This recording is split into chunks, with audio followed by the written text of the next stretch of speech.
All right, you primitive screwheads, listen up. Guys, we have a code red. You mean code red the hospital emergency alert, code red the computer worm, or code red the cherry-flavored soft drink from makers of Mountain Dew? One ring to rule them all. One ring to find them. Oh, Jesus. One ring to bring them all. And in the darkness bind them. Do you know what the problem is with you kids today? You guys think that all science fiction started in 1977 with Star Wars. Where's my super suit? What? You tell me where my suit is, woman! What about movies like Forbidden Planet, The Day the Earth Stood Still, Solaris? What about Logan's Run? Did you ever see that? No, it's probably some dumb sports movie anyways. Sports movie? Okay, we gotta put a spotlight on this geek stuff, man. What the fuck are you bitches babbling about? We need to bring this to the mainstream, to the people. Wow, this is even better than I imagined. We have to show the world that it ain't just about comics and toys. I have to possess this comic. Hey, I tried to teach you how to handle comics in the 6th grade, but oh no, you wanted to play Little League instead. Looks like a really rich 4th grader lives here. Look at this place, man. Oh, look, he's got a billion toys. I have Amigo Isis action figure.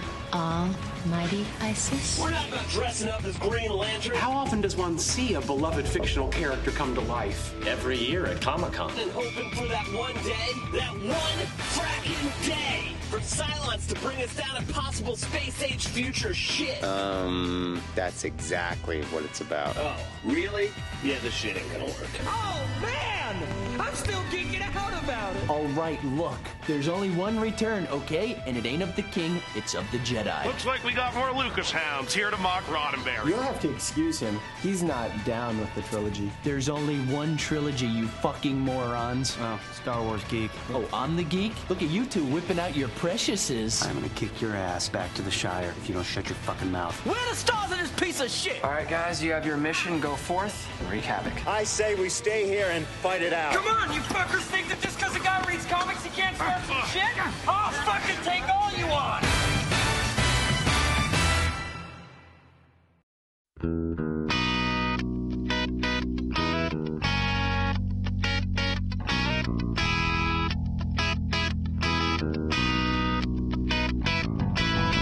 I got a Spider-Man t-shirt.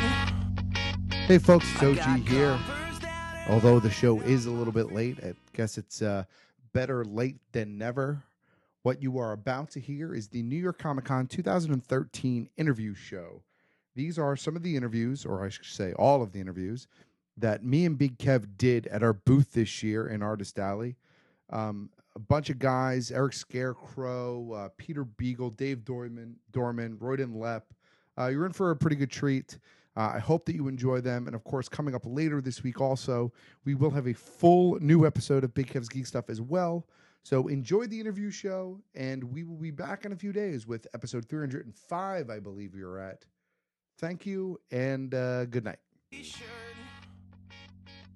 Raphael Albuquerque, right? Yeah. I'm saying it the American way. That's okay. Okay. Let me know when you're ready. I'm recording. It's recording? Good to go. Hey, Big Kev here at New York Comic Con 2013 with superstar artist Raphael Albuquerque. How are you, sir? I'm good. You? I'm good. I'm very excited. Raphael stopped by the booth to do a few minutes with us today here at the big convention. He's here. He's meeting and greeting guests. He's signing books. He's having a good time. I saw him before. He had smiles on his face, and that's always good on day one, because by day 4, who knows? Right? Yeah. Raphael Albuquerque, you've heard us talk about him many times. Fantastic book that we always talk about, American Vampire. Now you worked on that. It had a little bit of a hiatus, but you told me it's coming back. Yeah, exactly. We are coming back in March. And so Scott and I, we are already working on promotional image and stuff. Right. And Scott's like polishing the first script. So I'm very excited about looking at it and, you know, start it again. Feels like come back home, I guess. That book, I mean, as far as comics go, that book really made you a household name. I mean, that book was super, super, super popular when it came out. How did that make you feel? I mean, that's got to be a great kind of a boost to your ego, I would say. I think it was how well it was received, it was definitely a surprise. I think me and Scott and everybody, everything we wanted was telling the best story as we could. And I can just be happy and grateful for, for the support of the fans and everybody. And that's what keep us, warm to keep doing. Right, and you've been doing other things as well. I know you worked on Animal Man. Yeah, that's what I'm doing right now. Right. It's been fun. I know Jeff Lemire for a while, and we always wanted to work together since then. And we tried a lot, and it ended never happening. Right. Until now. So, since I was in the hiatus, Jeff asked me if I'd like to do this very important arc of Animal Man, and I was very flattered, and it's been a lot of fun. So will the end of your arc on Animal Man coincide with you beginning the Return of American Vampire? Yeah, exactly. Oh, that's great. That's great. And you're here at the con, and I know that you're selling your art book. It's called Garage Days. Yeah, Garage Days. Is that like convention sketches? Is that like your sketchbook presented for all to see? I have never done a sketchbook before, but because I don't really do sketchbooks, or I don't really draw that much when I'm not working, basically.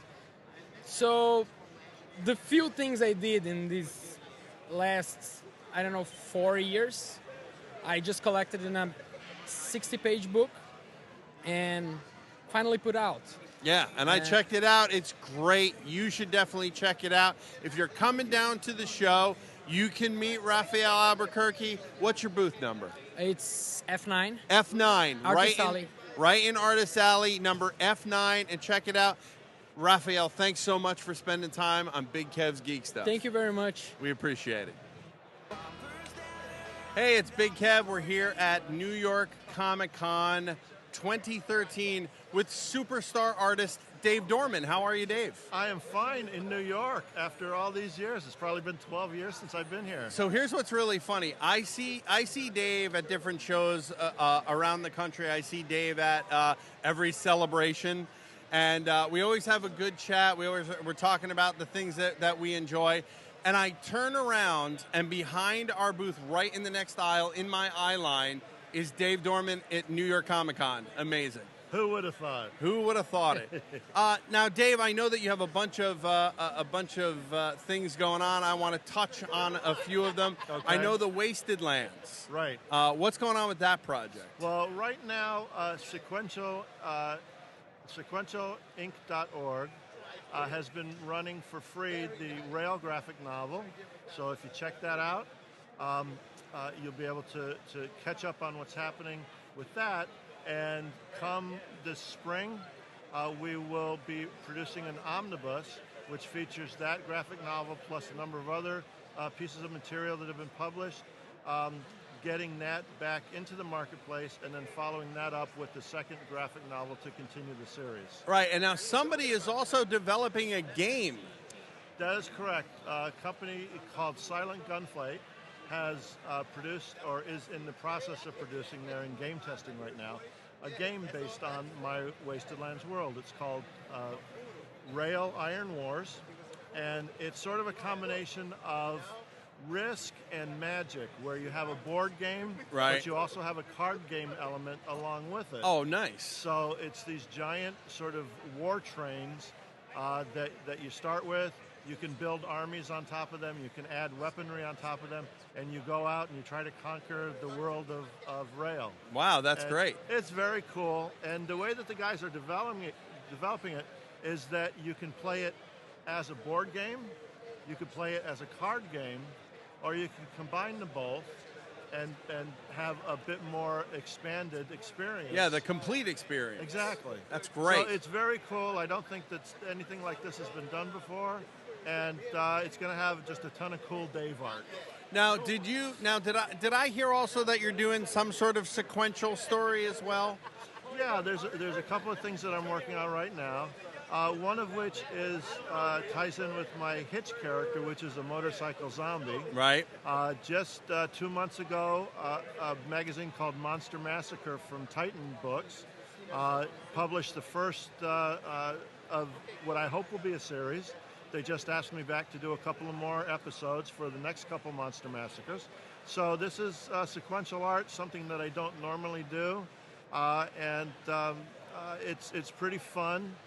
Experimental. Sure. Things that I can teach myself with that, and then I can bring into the rail graphic novels a little later as I get to those. Right. So, it's fun. Dave Elliott, the editor of Monster Massacre, has been a friend for years, and he just loves my work and really gives me good feedback, and it's a nice experience working with him and with Titan.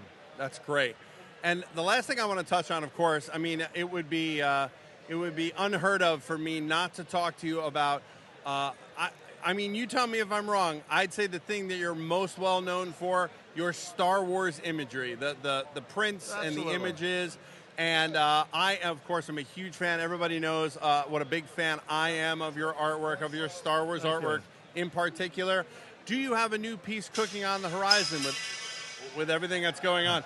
It's like the whole convention is falling down. There you go. There are a couple of things. Right now, I'm actually talking with the 501st about doing their Christmas card. Oh, nice. So hopefully that'll still be viable news by the time this comes out. But that's only for the 501st. As far as other artwork goes that's Star Wars related, I don't have anything on the boards right now. Things are sort of in a lull since the Disney purchase, and them trying to figure out what's going on. I'm not working with Acme, but I'm sure that they're putting out a few items. Sure. But I'm not associated with those. Right. But I'm keeping my ear out, and I keep emailing people that I know and let them know that I'm still interested.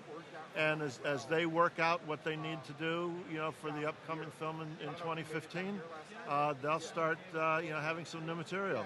That's great. So, my name is out there. I'm ready to do more. Just need to get that call. Now, tell me, Dave, if the fans want to check out your work, where can they go to do that?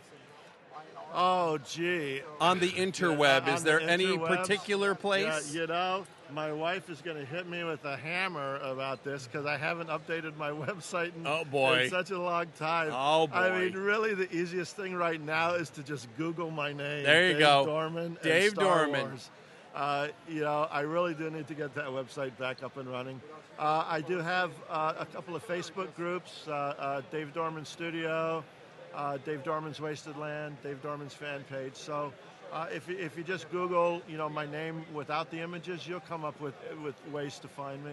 There you go. So, I'm stepping into almost the 20th century. Almost. You're almost there, Dave. A little push. So, just a little push. Maybe by the time the next celebration comes around in 2015, I'll have a real website. We'll have some more artwork. And Great. All the fans will be happy. So let me close by saying, we are going to get this up probably while the convention is still going on. So for people coming to the convention, they can check you out in Artist Alley. What booth are you in? I am in booth Y1. That's Yes 1.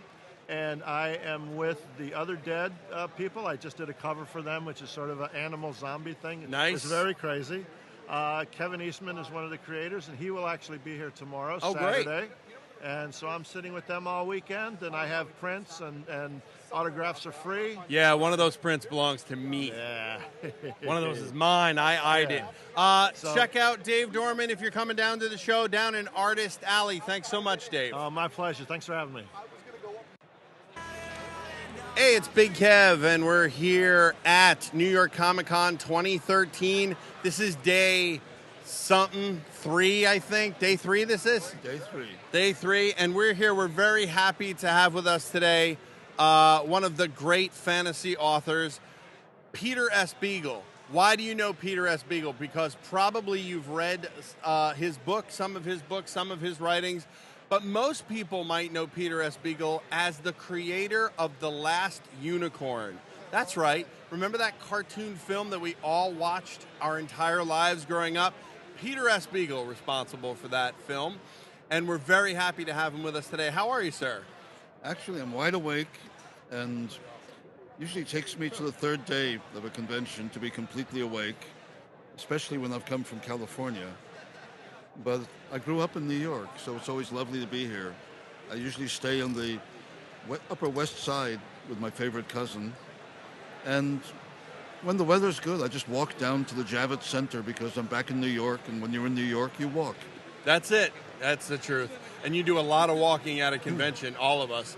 But, Mr. Beagle, actually, you walk to get here, which is great. Oh, it's a delight. Yeah. I live in California where you don't get to do a lot of walking unless true. you really look for it. I've been to California, and I noticed that. Not a lot of walking going on.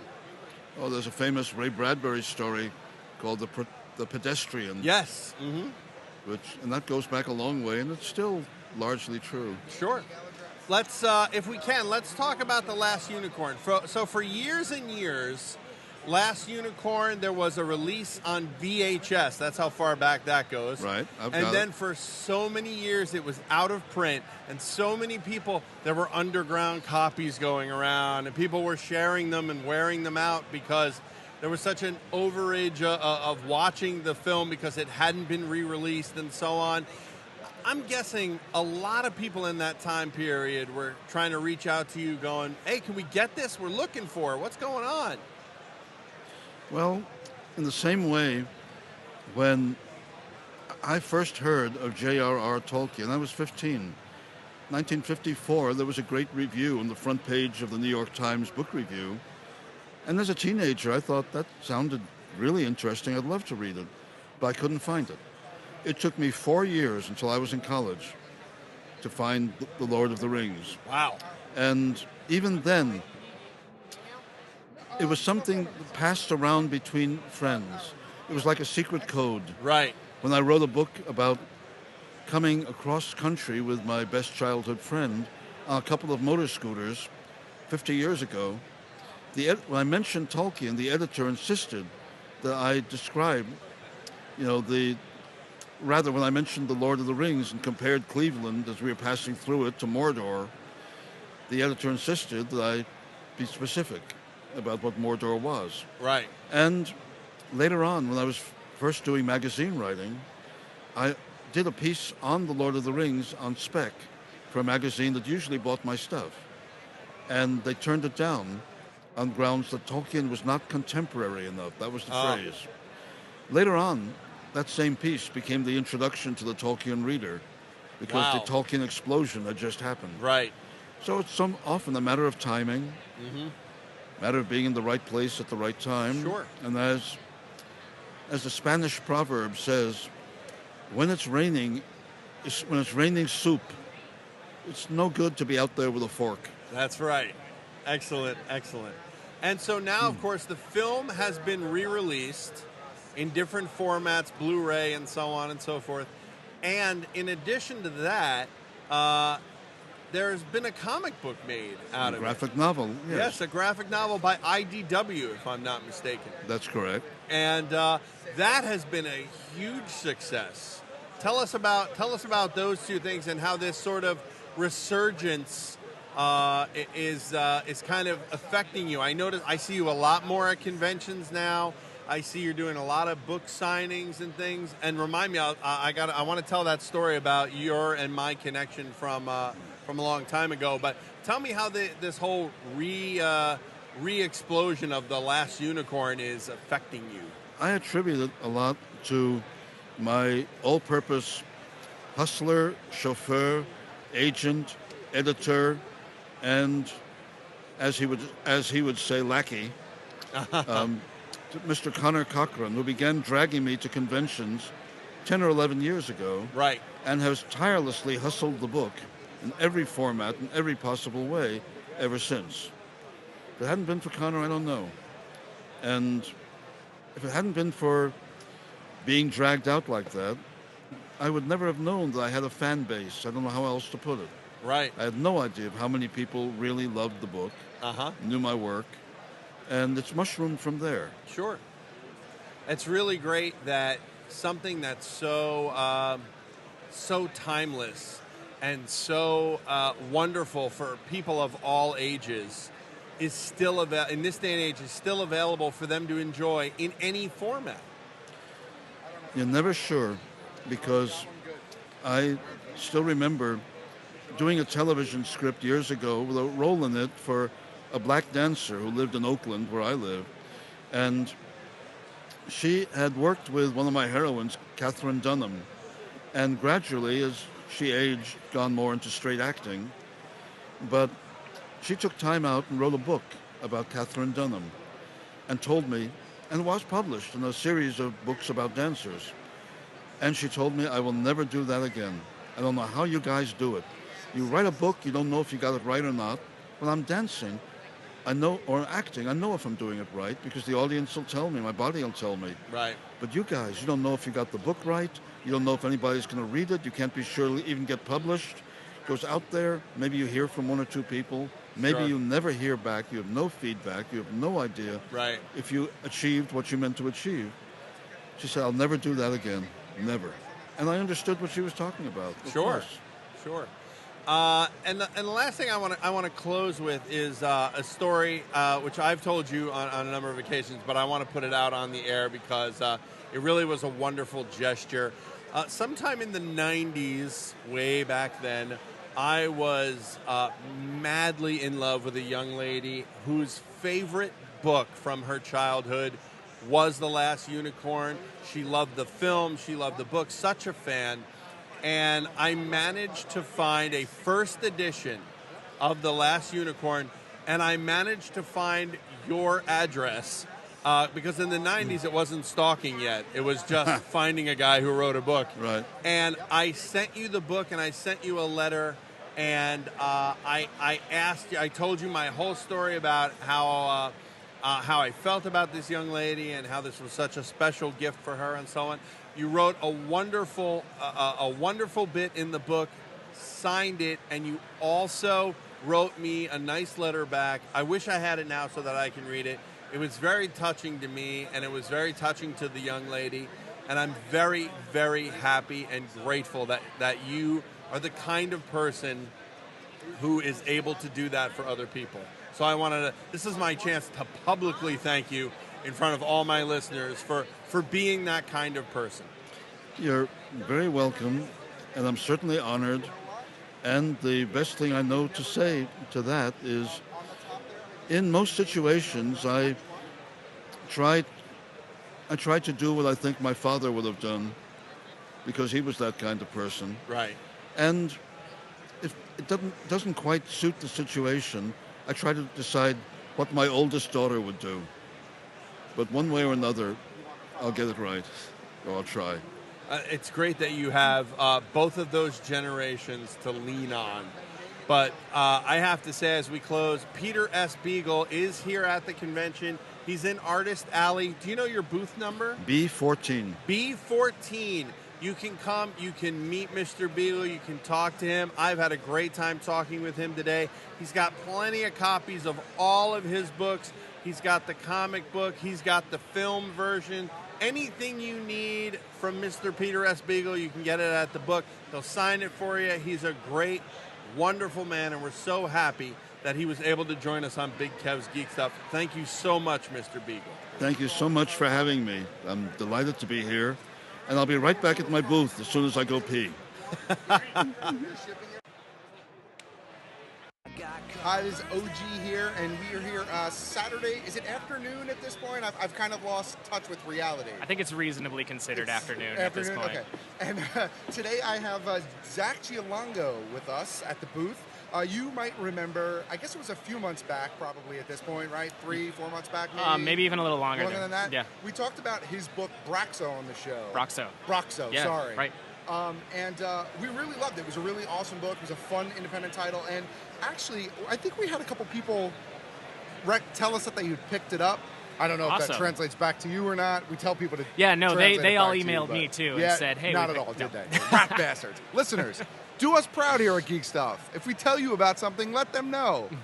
But Zach has actually been working on something pretty exciting that's just came out from Dark Horse this week, right? Just this week, yeah. And it is Ewoks. It is. Which, Ewoks, some people have feelings about Ewoks. Except, you know what? Here's the thing that I've already discovered. All right. So the book is Ewok Shadows of Endor. Right. Graphic novel from Dark Horse, available this week.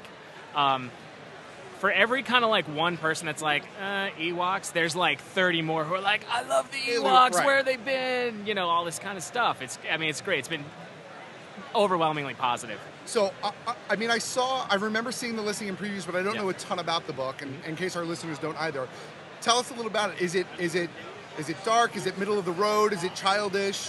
Where does it fall on the spectrum? So, for those of you who have read Broxo or have not, it's appropriate for kids, but there's a little bit of darkness in there. I mean, it's like the original Star Wars. Right. You know, I mean, there's adventure and there's fun and swashbuckling and that kind of thing, but there's not everybody makes it out alive. Right. That kind of thing. Fair enough. But what the book does is it sort of attempts to take the old cartoon series, which was very young. Right. I don't know if you remember the 2 Ewok movies. I do. Okay. And actually, I'm not an anti-Ewok guy. I'm okay with Ewoks. The Ewok movies are good. Yeah, they're fun. They are good, like family them. movies. I own them. They might not be legitimate copies, but I own them. Well, that you know what? I don't think that they're easy to come by no. legitimately anyway. So that's Yeah. But. Those movies are good. They're adventure and there's scary parts. And, absolutely. And I don't know if you remember, like in the second movie, Sindel's family bites it in the first 5 minutes. That's the opening scene. The entire family gets blown away. It's the Bambi's mom of the Star Wars universe. Right. So anyway, this book takes the cartoon and the movies and then Return of the Jedi and sort of attempts to kind of make the Ewoks a little more cohesive. Okay. Because there's kind of different versions of them, and there's kind of different, iterations of some of the characters. And the book takes place about 8 months before Return of the Jedi. Okay. And we're seeing the Empire come in and start to kind of sniff around Endor, starting to build things, and the Ewoks are kind of like, what the hell's going on? That's a fun period, though, I think, in the universe, that little gap in there. So, and we were talking before the mics went on a little bit about it. This is digest format, right? So this is the... Right, so it's small. Right. Dimension-wise. I don't know the exact dimensions off the top of my head. Small is the exact dimensions. Right. And it's like 80 pages, full color. Awesome. Yeah. Very cool. Very cool. So, of course, if you're a Star Wars fan, if you like Braxo... Is it Braxo? Broxo. Why do I keep saying A? That's why no one's been buying it. No. Damn it.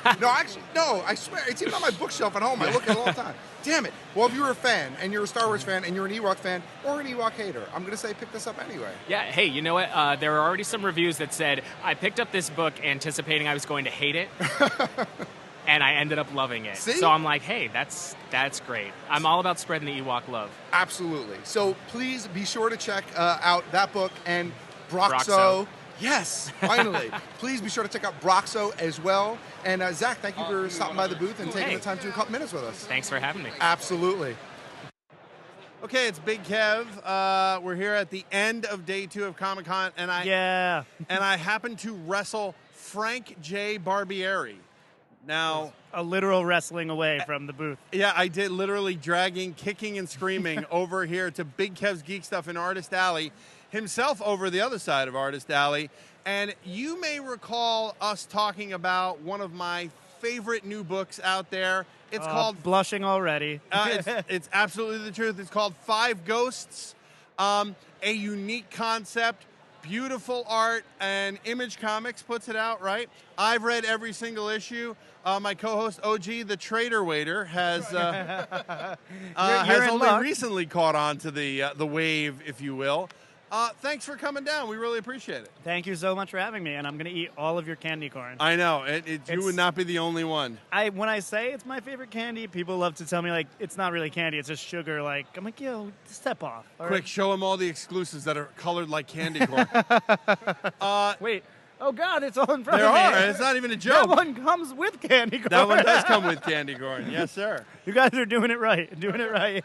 So we want to talk about 5 Ghosts, of course. Now, my understanding is you self-published the first issue, and someone at Image got a hold of it and said, "Oh my God!"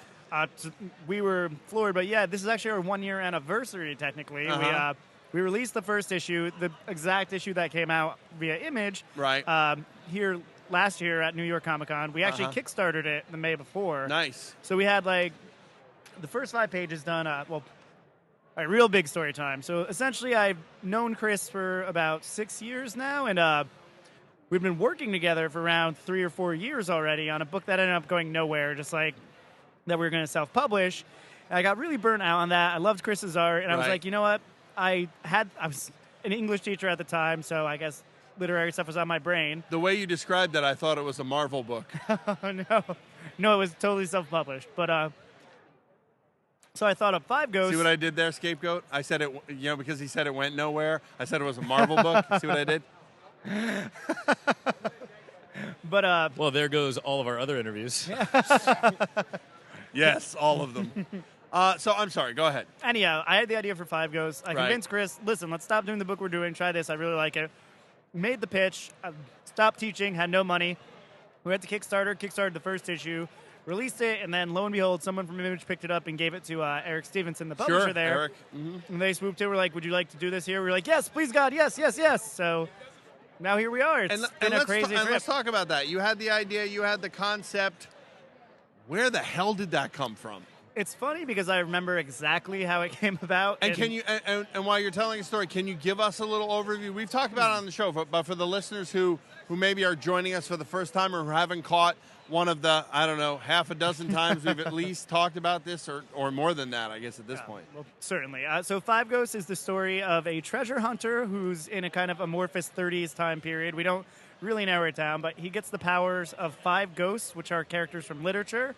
And it's Musashi Miyamoto, the samurai, Dracula, Merlin, Robin Hood, and Sherlock Holmes. So he has ghosts, quote unquote, we say. We explain what they actually are in the book. Right. And he can channel their powers. So, yeah, it's been really fun. And he himself is kind of an Indiana Jones type character. And again, it's our story, but it's very much rooted in those familiar elements. Sure. And I feel like we're so happy that people connected with that and then gave us a chance to tell the story we want to tell. Right. And we weren't thinking about it at the time, but what I was actually thinking of is I knew I wanted to do kind of like a period piece, like a 30s piece, in kind of the more pulpy style that Chris drew the book in. And I knew I wanted to be about a thief, but I didn't know what the hook was. Right.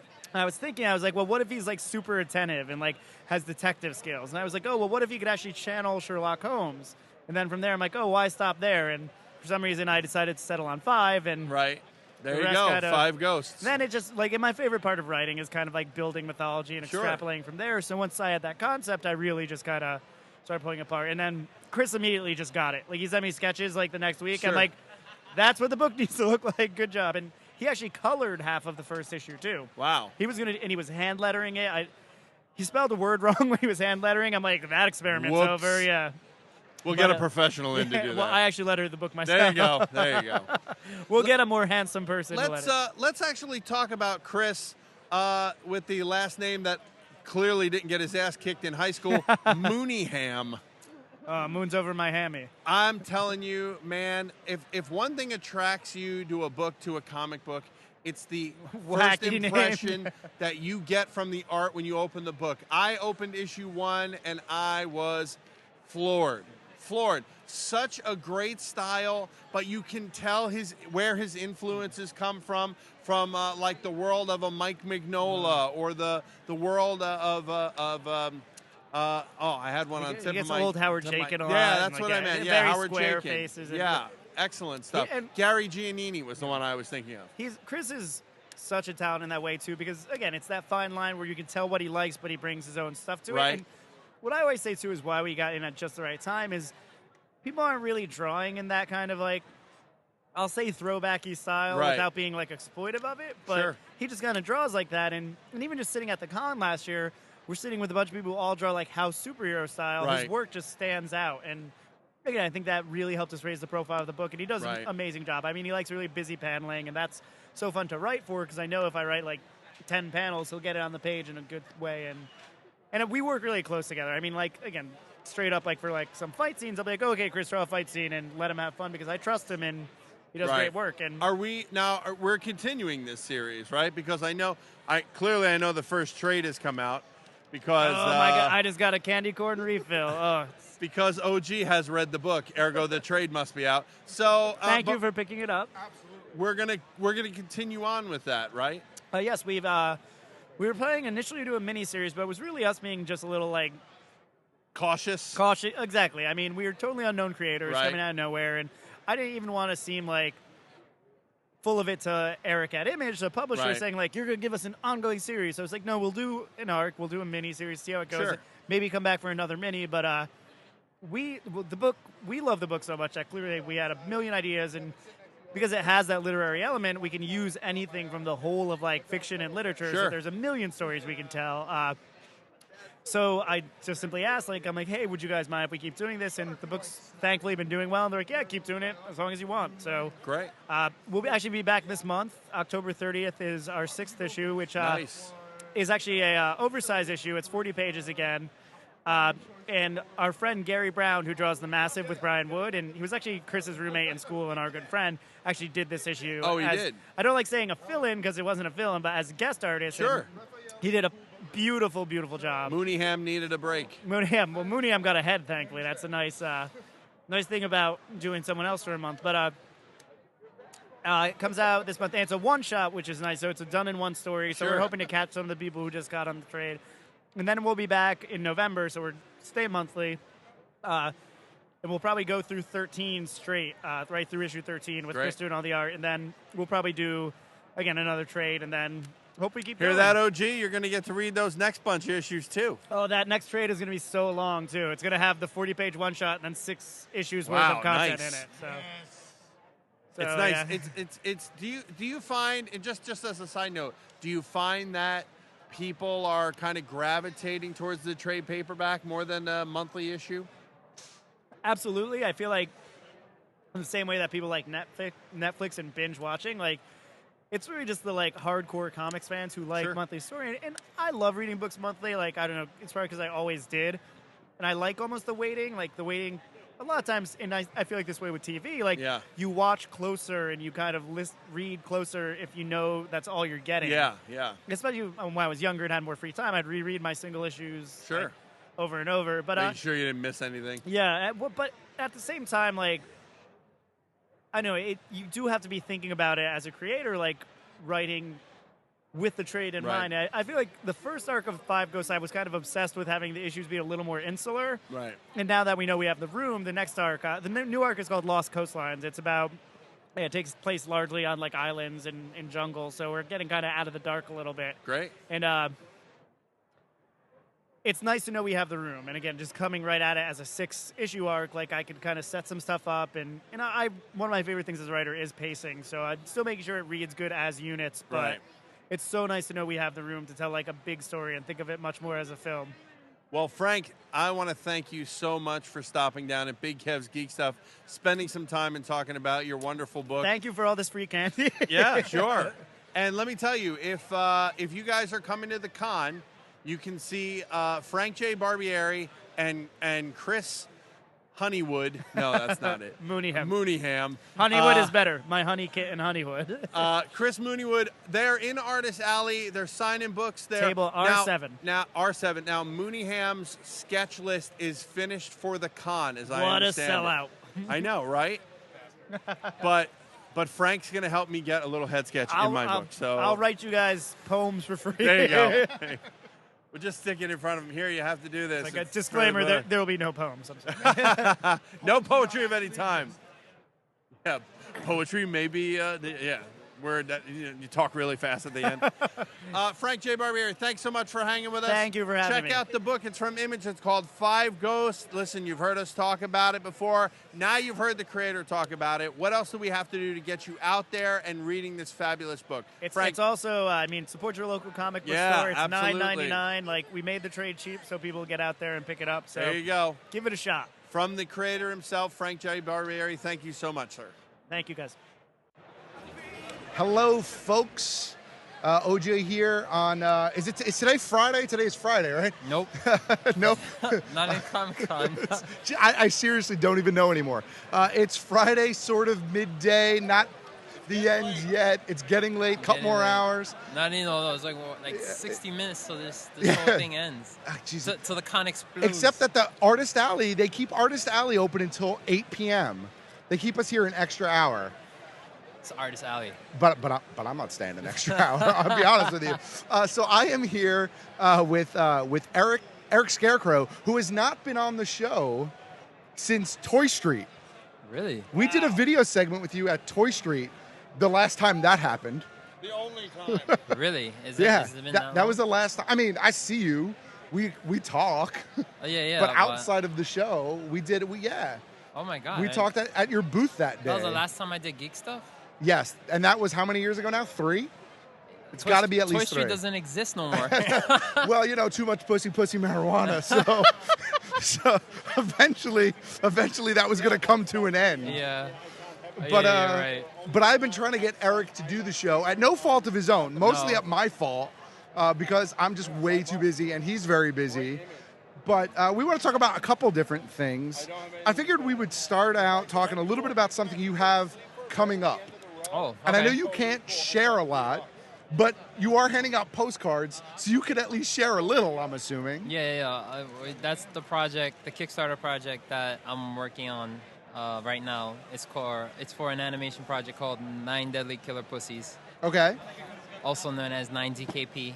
Now, if you haven't checked out some of the other animations that Eric has done in the past, just for product releases and stuff. Yeah, that was just for toys. Those little Yeah, but you know what, though? But if you remember, when we talked about those, when you released the second or third one that you had done, right? I was talking to you, and I was like, when are you going to do an animated show? You're like, I really would love to do an animated show. Yeah. And here we are, like a year and a half later, probably? 2 years. And you're 2 years later? And you're on the cusp of doing that. Yeah, man. I mean, this project is really dear to me because I developed it like 5 years ago, and now, I basically, I don't want to say convinced or mind tricked. You Jedi mind tricked somebody. This is the animation project you're looking for. Yeah, I'm partnering with a Japanese animation studio that really, really, they believe in the project as well, and they think it's a really awesome concept. That's awesome. I also bring like a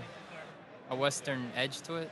Right. You know what I'm saying? So I think that's one of the things that they're looking at. Like, okay, well, it's definitely a new concept and a unique perspective. And they have to recognize the fact that you bring a fan base to it, right? I mean, not to pat you on the back, right? Man. But people clearly are familiar with your work because I got to tell you, for those of you who've been listening to the other segments that we've been publishing the last 2 days, we keep talking about that. We have some of Eric's prints here at the booth. Right. And people keep stopping by the booth and they're like, where is he? And he doesn't have his own booth this year. How come? I don't know. I'm not his PR guy. Where can I find him? Maybe at my booth later. That's been the conversation. So what I mean, clearly people are familiar with your work and you have a fan base, right? Because they know your work. That's got to play into it at least a little bit. Yeah, this is definitely very, very grassroots level. This campaign. I mean, if you look at this project, it being an animation project versus if it was a toy collectible project, right? It's a different scale. Oh, absolutely. So I mean, and it's a different market too, where the animation crowd is there. They are bigger than the art toy crowd. Yeah, I mean, there's a certain amount of crossover, but I think the crossover is more that people who enjoy art toys also enjoy animation. But maybe not everybody who enjoys animation understands or appreciates art toys. Well, art toy, but they appreciate collectibles.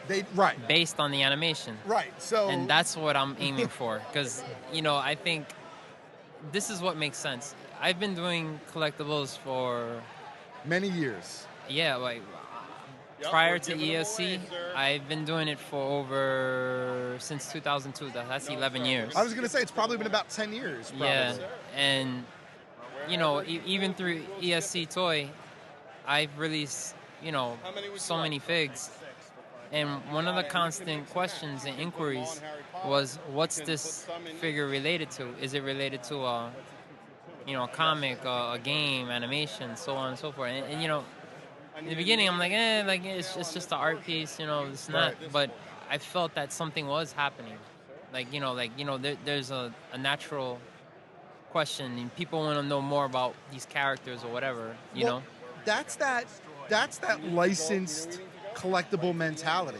Toy movement in general is that people don't understand that not everything is based on something else. No. Because everybody's used to buying, Batman toys or Star Wars toys or Teenage Mutant Ninja Turtles. You know what I mean? And now, like, NECA puts out all the movie toys and Mezco all the movie. So they're used to there being some sort of background. Yes, you're absolutely right about Excuse me, that. are you going to let Eric Scarecrow do any of the talking in this interview? He is. I'm just saying. I'm just saying. He's been talking, sir. He's been talking. I haven't interrupted one of your interviews yet. I'm just saying. I'm just putting that out there. But I mean, this is a conversation that both me and you have probably had off mic, right? And I've had similar conversations with other guys in the art toy world, movement, whatever you want to label it. Right. So I think that it's great that you're figuring out you've figured out a good way to hopefully bring the two together. Right. And then continue both of them forward parallel, at the same time, Yeah, look, I'm gonna be honest. I feel I could do more. Okay. So, and I know you want to do more. Yeah, it's not. I'm not. I could be complacent where I'm at, but I really feel like I could do more. Right. Why don't I try? Absolutely. And yeah, I've tried doing this with networks, but I think Kickstarter is going to be, with people giving, the general public giving me a chance. Like, they're the ones that really, if you could move the crowd and they see something that they like and believe in, then it becomes something of a reality. So. And then the good part about Kickstarter, of course, is that for all intents and purposes, right? Kickstarter is really like, it's a pre-sale mechanism. Yeah. Right. So you've already established at least the beginnings of your base, or your fan base, or your audience, and then it spreads from there. And if it's successful, then you move on to continuing the project or the next project, and maybe you don't need Kickstarter then. No. I think having not that Kickstarter is bad. No. I understand that crowdfunding element. Yeah.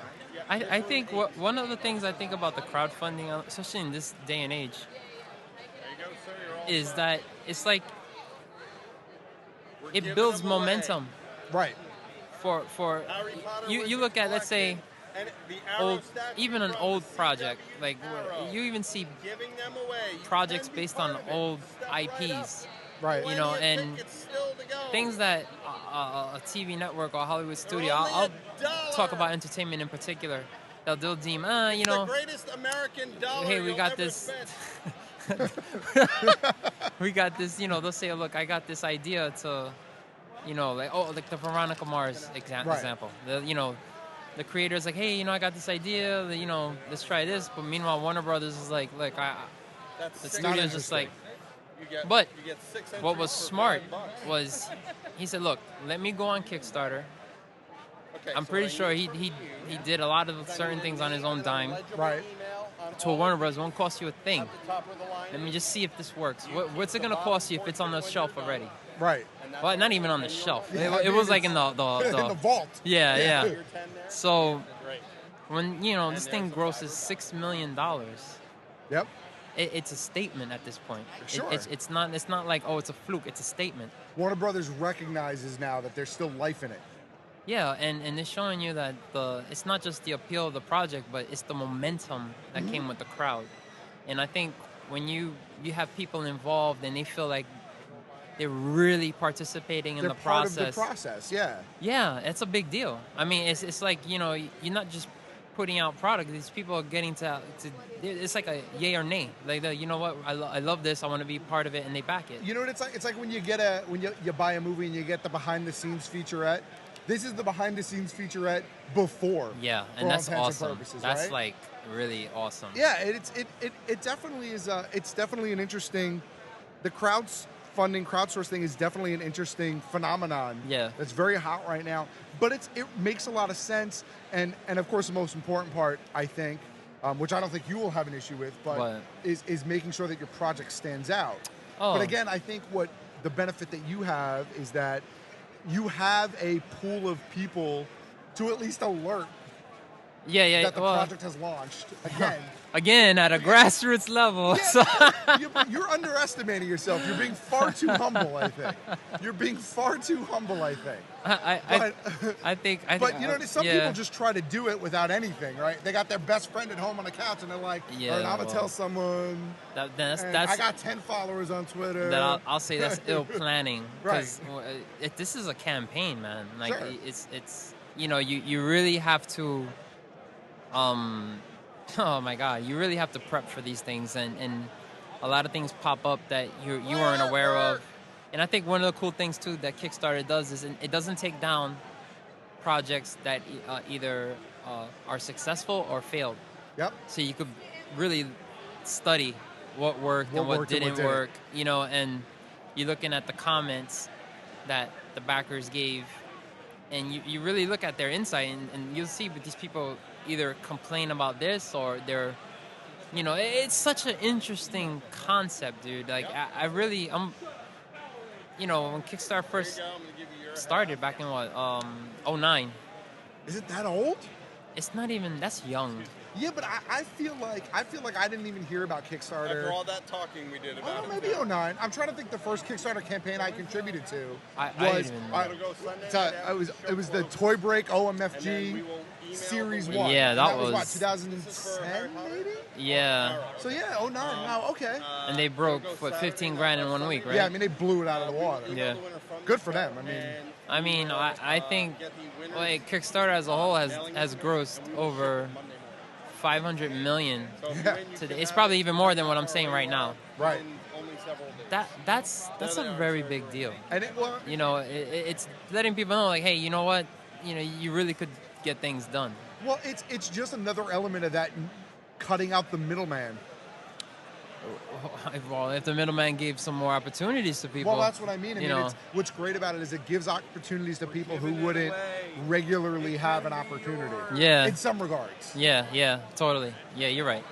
So that's awesome. And that's going to be launching sometime in November. Yeah, I'm aiming for early November to mid-November. If anything, late November. It's definitely dropping. It's going to start in November of 2013. All right. So I would say then to the Geek Stuff listeners, you know that we'll be talking about it every week. Yay. Once it launches, no doubt, and leading up to the launch. So obviously, stay tuned to future episodes of the show.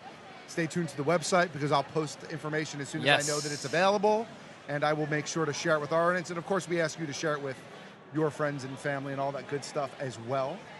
And is there any other projects you're working on that you want to talk about, or anything you want to just shoot the shit about, something you hate or love, or con experience overall, or you want to tell me to shut the fuck up? No, not at all. All the options are cool.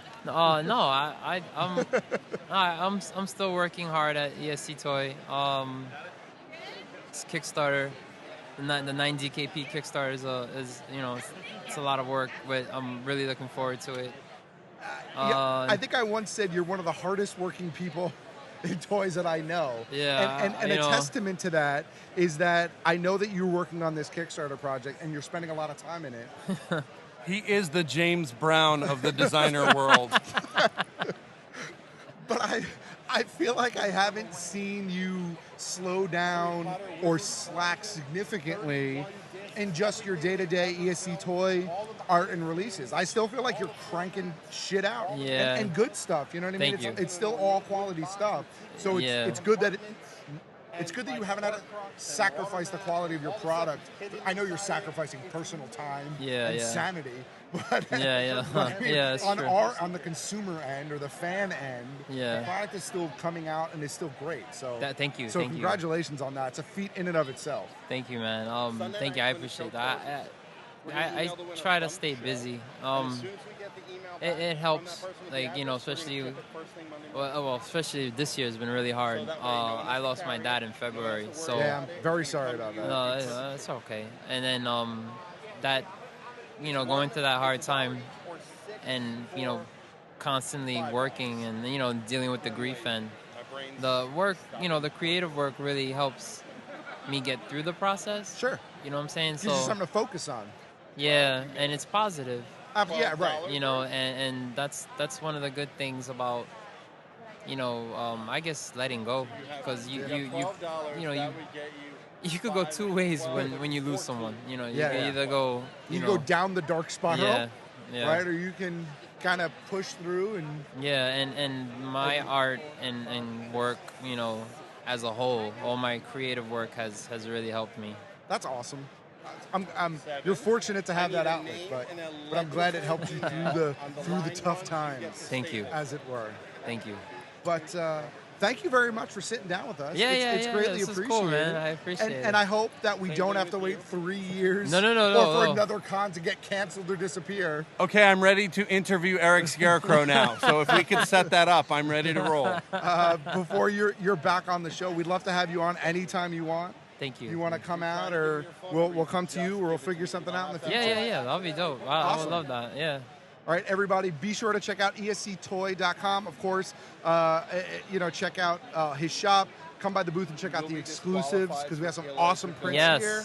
And, pay attention to what he's got going on. It's a lot. And, toys, prints, the animation project. It's a busy, busy man. Thank you. Thank you again, Eric. Hey, it's Big Kev. We are cruising into the finale of Day 4 here at New York Comic Con 2013. But for some of us, it's Day 5. And of course, we're so happy to get the opportunity to talk with one of the more senior professors at the Joe Kubert School of Cartooning, Professor Fernando Ruiz. Thank you very much. You're Pleasure welcome. to be here. And, of course, Fernando, as you may or may not know, longtime contributing artist to Archie Comics. Yes. And also a professor, as we said, at the Joe Kubert School. How are you, sir? Very good. Thank you. Professor Ruiz and I go back a long way. We went to college together. Yes, we did. When we were younger men. Yes. Much, much younger. It was like yesterday. One of us. Like yesterday. And the professor is kind enough to come down and give us some time. And you put out a very interesting book. Not that your other work isn't interesting. I've always been a fan. But you put out a really unique book. Was that last year? 2012. 2012.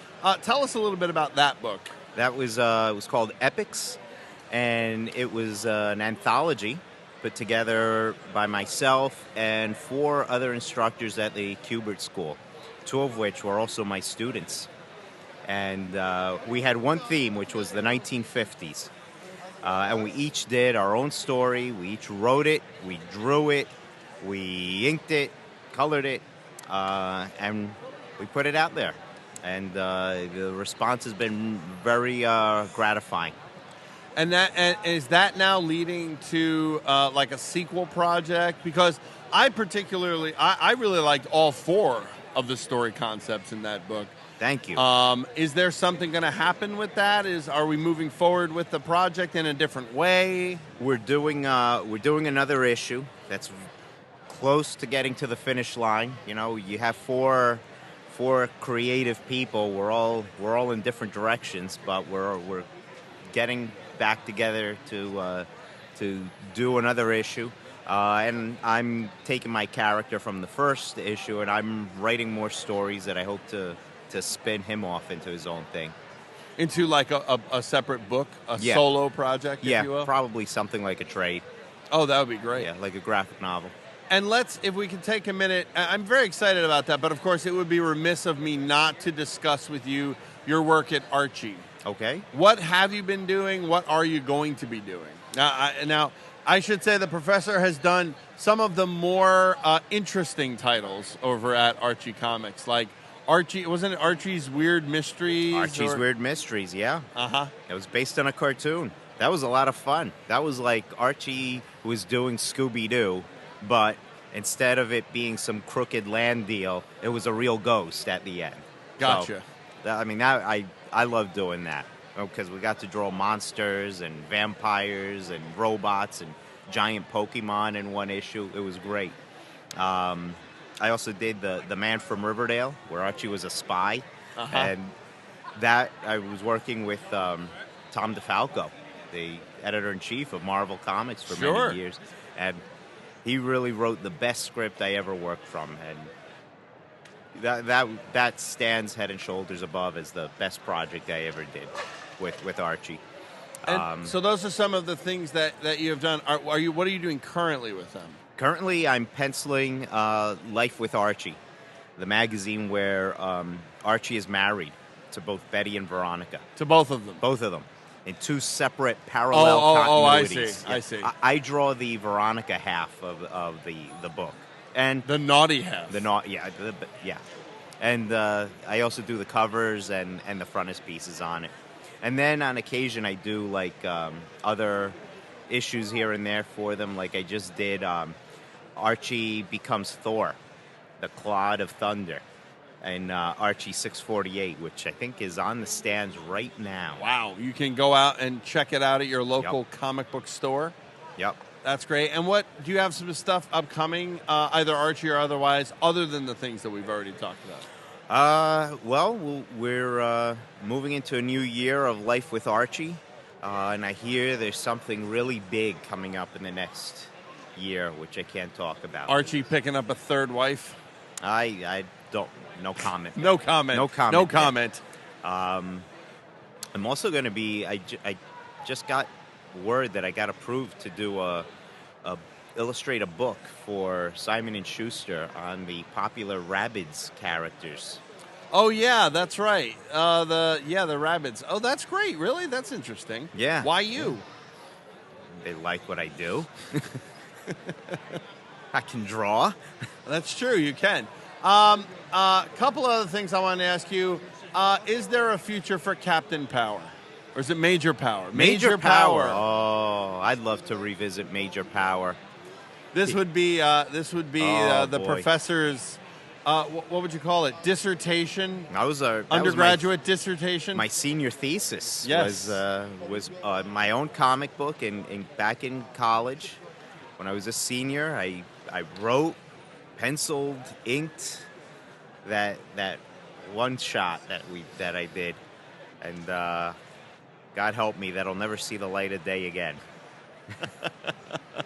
You don't want to put that out as a special celebrate Professor Ruiz issue? That was many years ago. That was 22 years ago.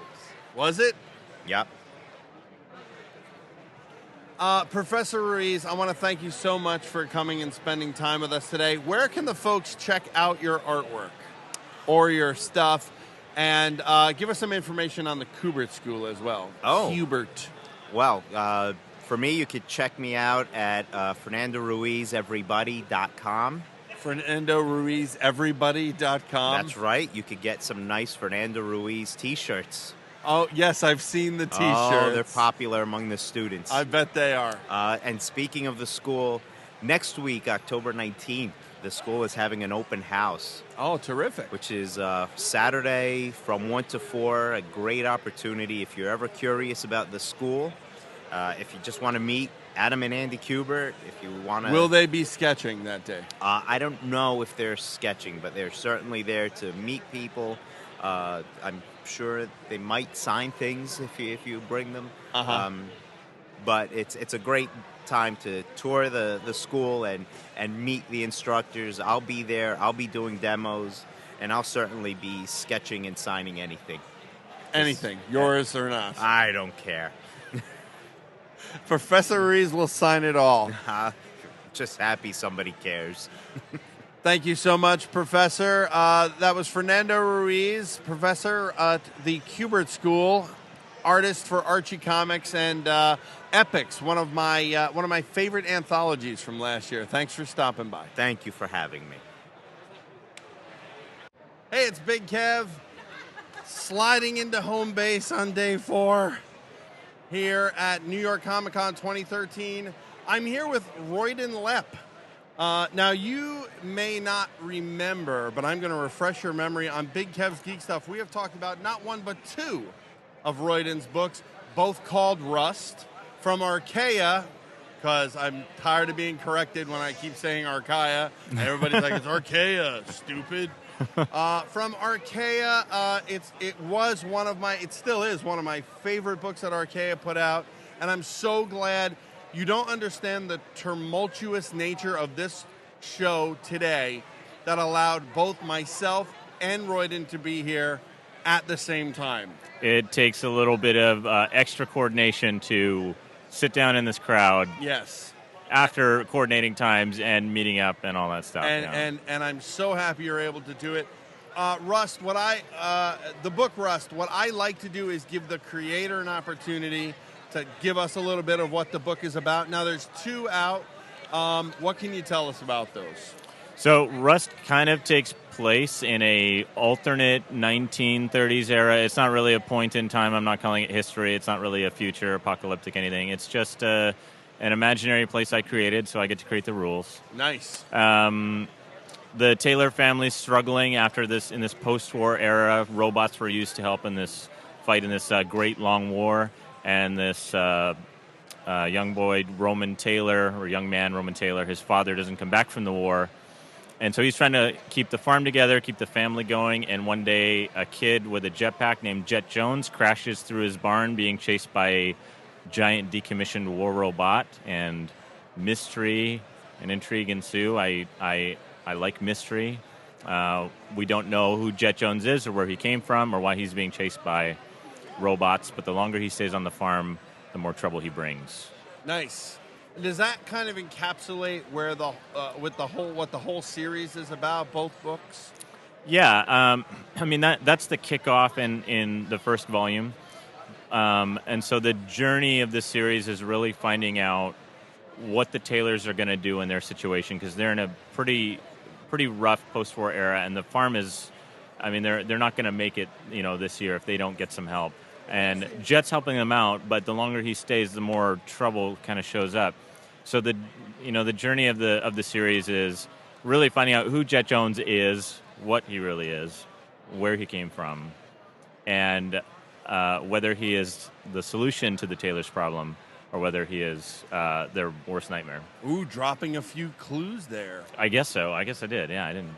Very intriguing. And of course, just to let the fans know, we are going to be giving away a set of these Rust books from Archaea. There, I said it.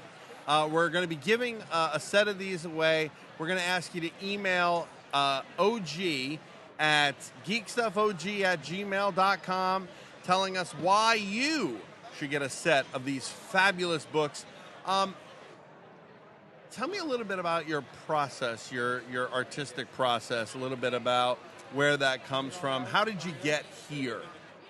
I've always been interested in art. I've been drawing my whole life. My dad was an oil painter. He taught me the basics when I was a kid about perspective and that sort of thing. And at a certain point, I decided I really wanted to pursue artwork, and I went to film school.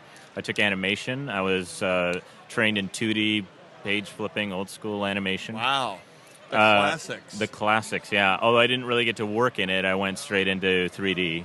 And 3D I don't get to draw as much, so I ended up going home and working on stories that were essentially, sequential storytelling, drawing on paper, and I kind of got into comics that way. I've always been a fan of comics, but I wasn't reading a lot in my early 20s. And I just sat down and started working on some ideas, and that's kind of how Rust came about. And the popularity of Rust cannot be understated here. The book has become very popular. And are we allowed to talk about the other thing, the bigger thing? We can talk about anything you want to talk about. Anything I want to talk about. Okay, I understand that there is a film in the works. It's true, yeah. It's out there. We actually sold the motion picture rights or the option for the motion picture to 20th Century Fox before the first book came out, just before. Wow. So, it's in development right now for a live-action movie. It's going great, I can say that. 20th Century Fox is really excited about the project. We have a really great team of people, producers. Simon Kinberg, who did X-Men First Class. He's writing one of the new Star Wars episodes. He's a great producer with Genre Pictures. Lean Brosh McKenna is the screenwriter. And we just recently, in the last few weeks, announced Carlos Saldana directing his Wow. live-action debut. Yeah, so it's a really great team. I could not be more lucky. Let's talk about for a moment the decision to go live action versus animation. Now, your style, I feel, could definitely lend itself to animation. I agree. I mean, I'm an animator. I love animation. Right. So where does the decision then come from to go to live action? You know, I don't really know because that wasn't my decision to make. Right. I'm glad that they saw this as a live action film. That's what I would like to see it as. I would like to also see it as an animated, episodic or an animated film. I think that would be great. Right. But I mean, I think every creator out there would understand the greatest incarnation of your work is seeing that real life, so to speak, embodiment of these characters that you've drawn on paper. So for me, it's like a dream come true. If it leads to animation, that would be so awesome. Yeah. Are we looking at any sort of time frame? No, not yet. Okay.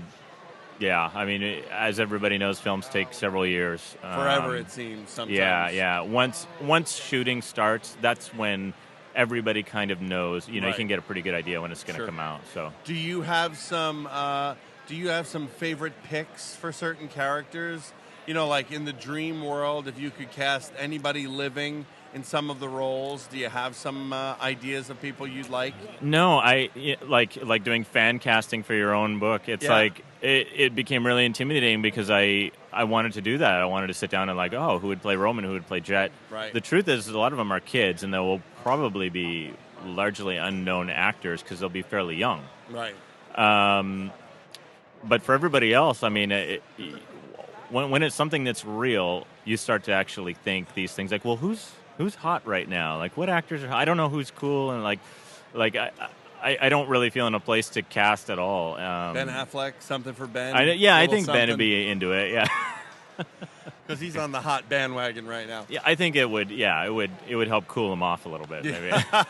I don't know. That's not really the direction I was going in, but that was better than my direction, so...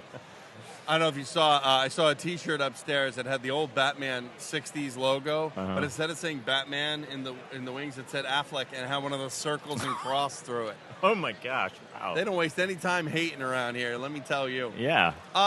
So in conclusion, let me ask you, what are you working on now? Right now, I'm just working on wrapping up Volume 3. Oh, great! Yeah. So we're hoping that will be the early part of next year, hitting First shelves. quarter 2014. Yeah, I'm hoping first quarter. Cool. 2014. Yeah.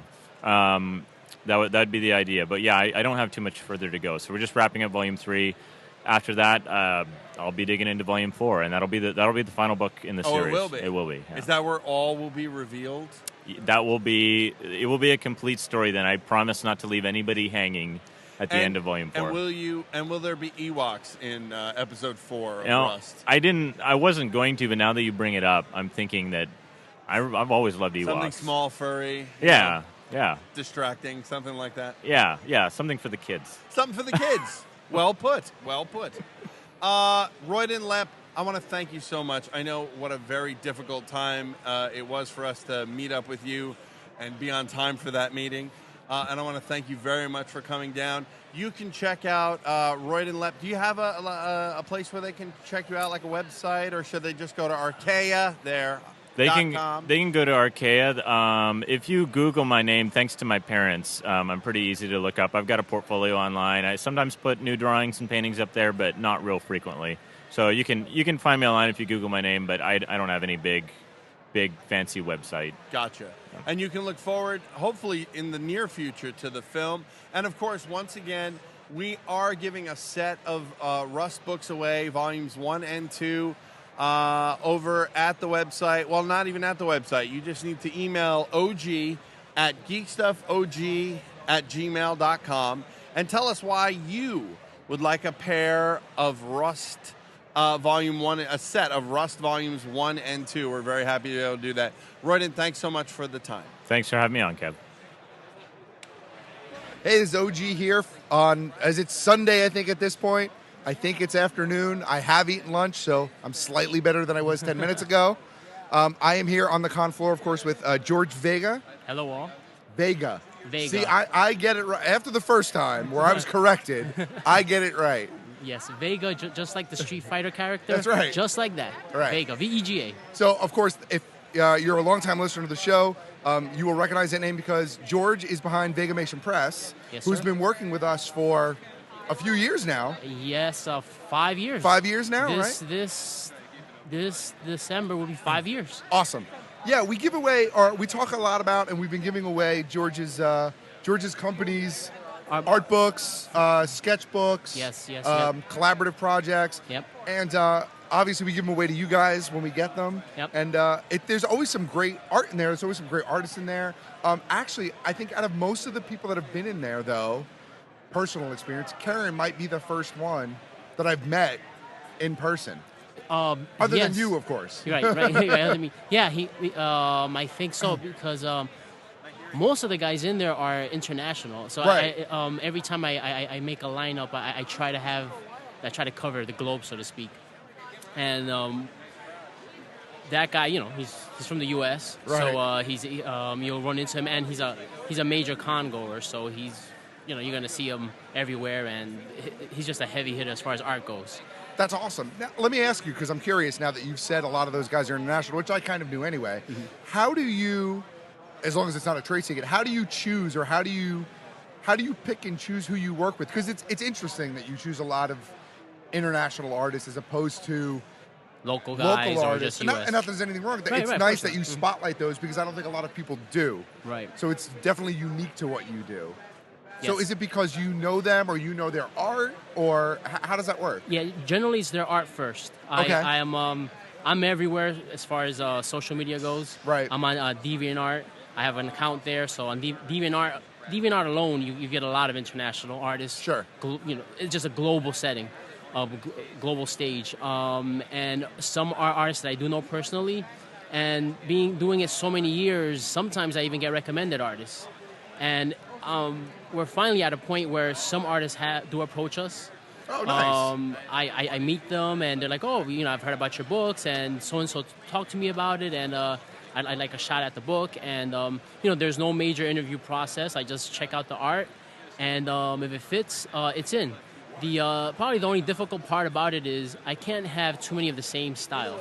Right. If I have one anime guy or one guy who does, very cartoony, I always try to, I'll have a good fantasy guy, a good painter, or a guy with a painter technique. And then Right. I'll have a guy with an animation technique. So that's the only thing where in every volume, I try to mix up the styles. Yeah, I was going to say, if you're not familiar with the introducing books specifically, right? The nice part about it is, if for some reason, the art is always solid. Everybody's art across the board is always solid. But if you happen to be a fan of one type or one style, you're probably guaranteed to get something in there that you really, really like, right? Right. And then you'll hopefully get some exposure to some other stuff and open up your eyes a little bit to some other stuff. Right. Now, I know, as far as availability is concerned, introducing they can get through your website directly. Yes. Right? It's yes. Vegamation Press. VegamationPress.com. Right. directly, or I believe it's Vegemation Press. Oh, there he is. Vegemation. There he is. Thank you for correcting my name. Shush, Big Kev. That's the man right there. Yeah. Through our website and Amazon. Actually, Okay. Amazon distributes our book. And some of them are available electronically also, aren't they? Yes, yep, you're right. I have the last 2 volumes are ready for digital download. Okay. And they are at a cheaper price, of course. Right. Because it's digital. And we're trying to cover as much as we can as far as getting the book out there. We even, I guess, a selling point is having it on Amazon. On Amazon, if you have a Prime account, you don't have to pay shipping. Oh, nice. So that's another reason why I always push to get it on Amazon, is that way, if you have a Amazon Prime account, you're not paying for shipping. So there you go. Go over to BigKevsGeekStuff.com, click on our Amazon link, Right. seek out the books, and buy them from there. Everybody wins. Yes.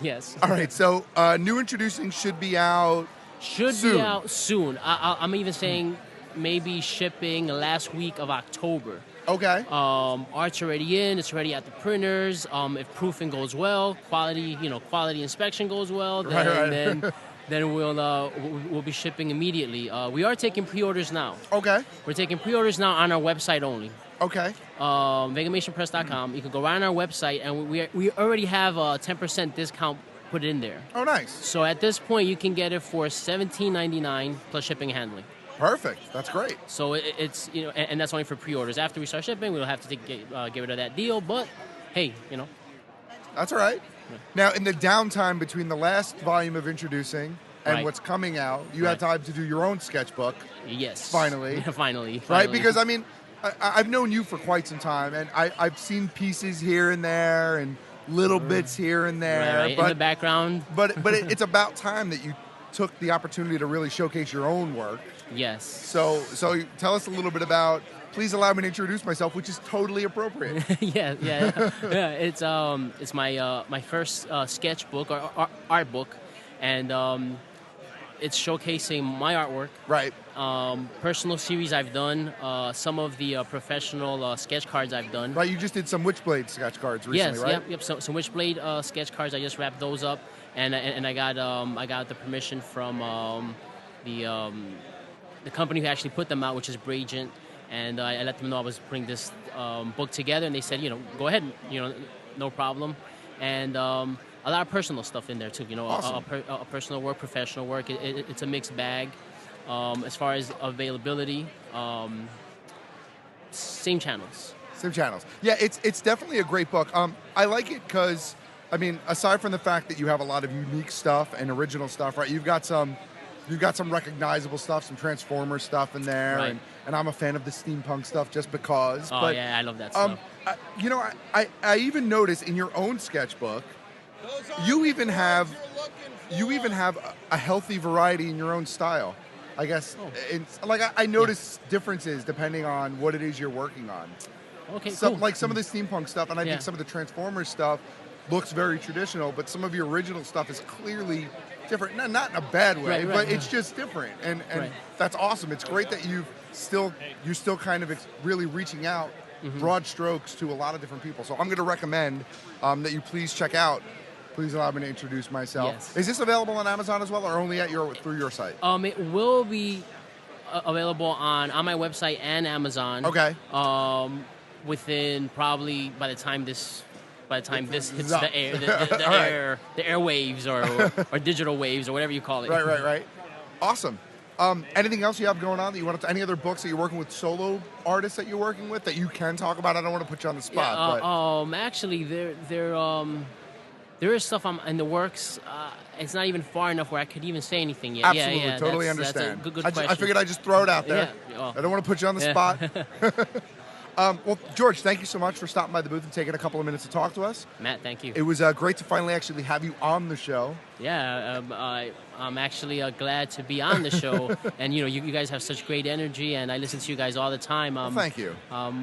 I can see how you could easily wrap up in this energy because you guys are awesome. Your energy is really awesome. Thank you very much. And hopefully we'll have you back on again. You're always welcome. So if you want to, let us know, and we'll figure something out. All right. Thank you so much. Thank you. All right, brother. Hey, it's Big Kev here on the unbelievable day 4 of New York Comic Con 2013. We're still surviving. Barely. Also barely surviving, and joining us now is friend of this program, David Peterson. Hello, sir. Hello. Of course, David, the creator of one of our favorite books out there, Mouse Guard from Archaea. Archaea, yes. Archaea. Is there Archaea? It's Archaea. We always say Archaea That's on all the right. show. I've heard a lot of variations, so you're in good company. Oh, gee, did you know it was Archaea? I've heard several people tell me Archaea this past week. Wow, I've never heard. We've never been corrected before about that. Well, fine. Archaea. It's a book that if you haven't checked it out, you're doing yourself a disservice. So you must check it out. Wow. Mouse Guard. There's several different collections out. 4 collections out There now, are 4 right? collections currently and another one coming out in November. And what's the one? Now, the one that just came out is the Black Axe. The Black Axe, which is the 3rd in the main story series. Right.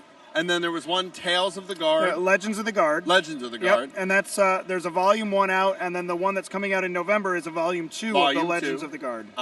And if you're a gamer of any type, you should find the Mouse Guard video game, not video game, board game, role-playing game. Role-playing game. Oh, day 4. And yeah, it is day 4. If you can tell, my voice is shot. I know. But with regards to the role-playing game, right now it's out of print, and it has been for a little bit. So if you're really lucky and you find one, yeah, if you find one for the regular price in a store, snag it. It is going for crazy prices on eBay and I've Amazon heard that. Marketplace. I wanted to bring that up with you. What Yeah. do you think about that? I think with the box set of the role playing game or the role playing game system, it's in some ways silly because we intend to get it back in print. Right. So these are just opportunistic folks who are trying to take advantage of people who are excited. Right.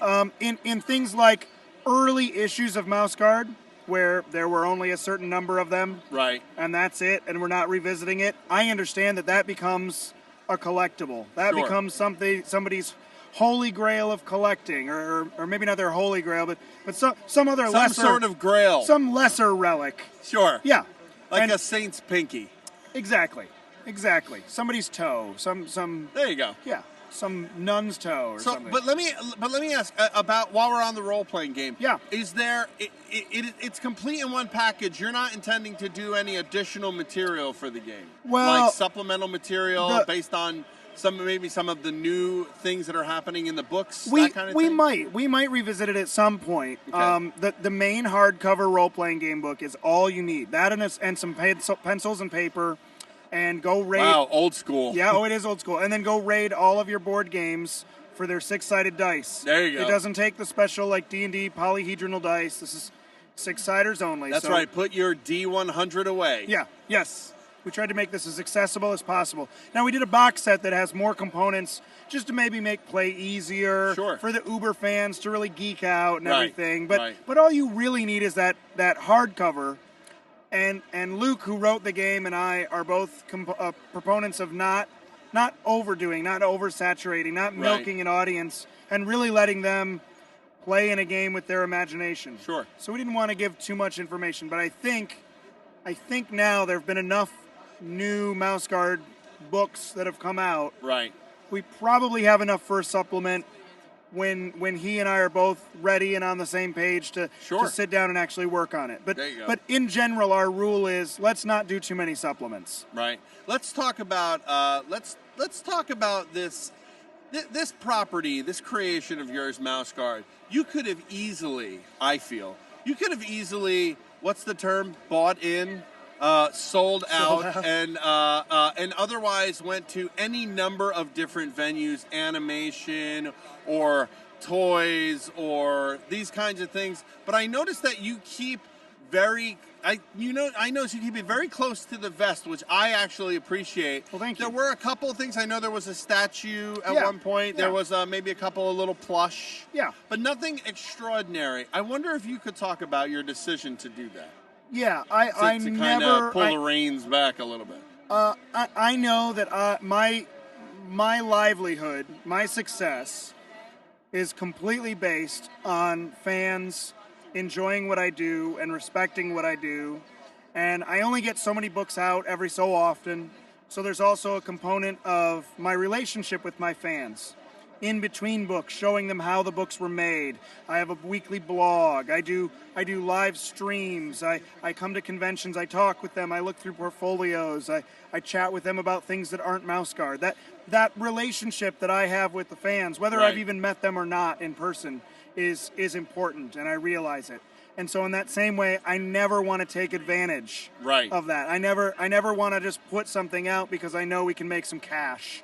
I want to put something out because it's cool, because it represents Mouse Guard well. I put a lot of care into the books to craft them a certain way so that in this age of digital becoming more and more prevalent, and I'm not an anti-digital guy, but it means that when we do something that's in print, it has to be really special. Sure. The book has to be an art object. Right. And that's how I want to treat any kind of merchandise. It has to be special. I don't want to just churn out a plastic piece of junk.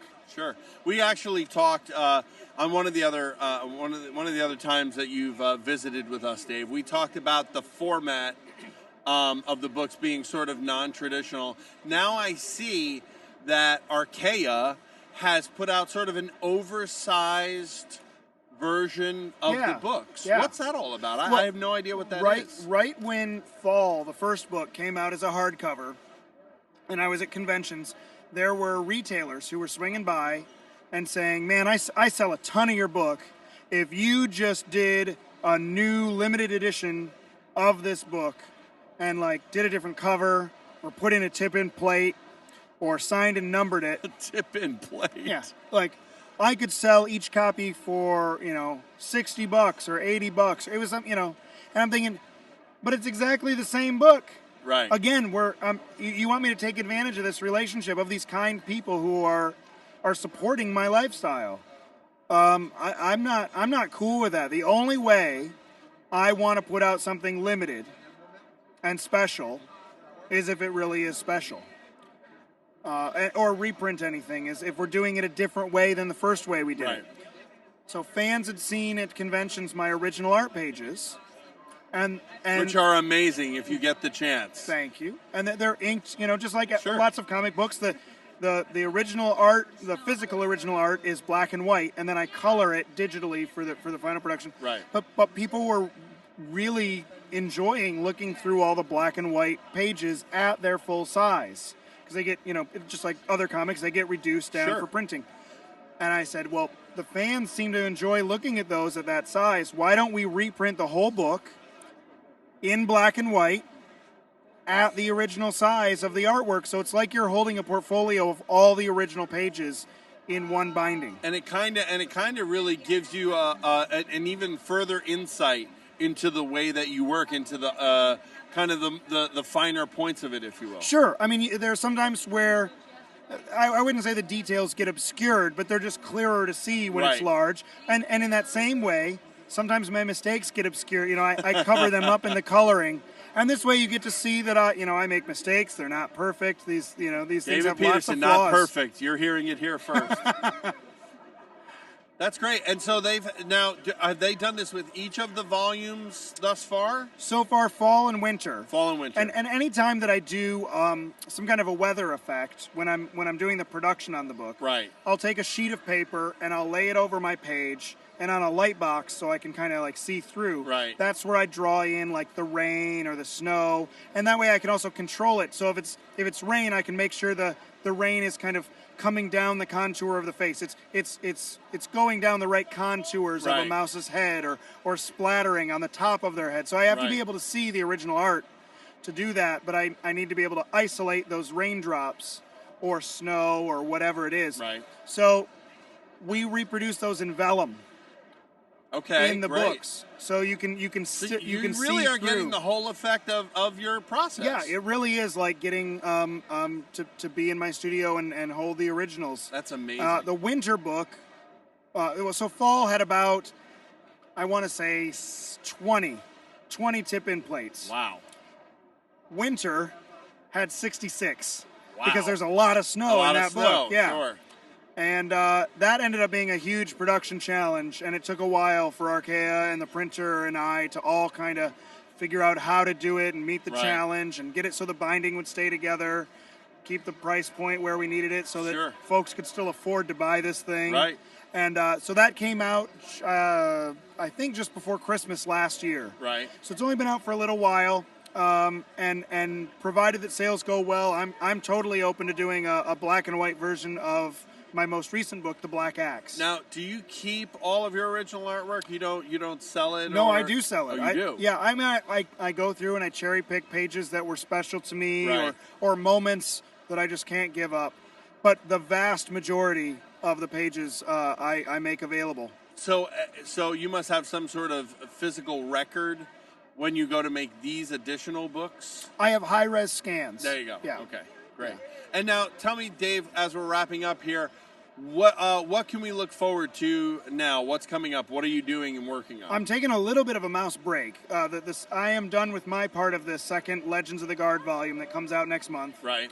I finished up Black Axe a little while ago. So well, that's amazing. I'll have to speak to somebody at Archaea about why you get a break.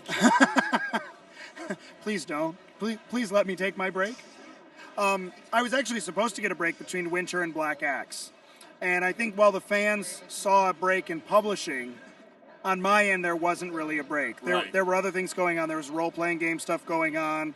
There had been some movement on a movie at that point, which is all fallen through now. But there were things like that. There was Free Comic Book Day stories. There was conventions. There was all kinds of stuff where I still haven't gotten a break. And so when I started Black X, I was a little. I don't want to say burned out, but I was a little tired. And thought, well, I'll just kind of power through Black Axe. And Black Axe took a heck of a long time to get done because I felt like I was in fifth gear going uphill. There you go. And so now I am going to take that break. I'm actually going to work on something that's not Mouse Guard for a little while. I've got. Whoa. Oh, my goodness. Oh, my. That was earth-shattering announcement, I guess. Live at Comic-Con. I'm not ready to really talk about what it is, other than it's going to be like a 48-page, rather slim, little original graphic novel. Sure. At least that's the plan. I haven't started on it yet. Right. But that's the plan. So after I do that, and get a couple other little things off my plate, I'm going to come back full force to Mouse Guard. Nice. With the next volume being The Weasel War of 1149. There you go. Which is a historic moment that I've referenced in several of the books. I'm going to tell that story. I'm going to tell that story. That's excellent. And David, is there some place people can go to check you out, your work, and so forth? A website? Mouseguard.net is a good hub for how to find me, how to find pages for sale. So books that are released. Stalkers take notes. Mouseguard.net. Mouseguard.net, and then I tweet quite a bit, and I'm at Mouseguard. There you go. David Peterson from Mouse Guard. Thanks so much for spending time. Thank you, Kev.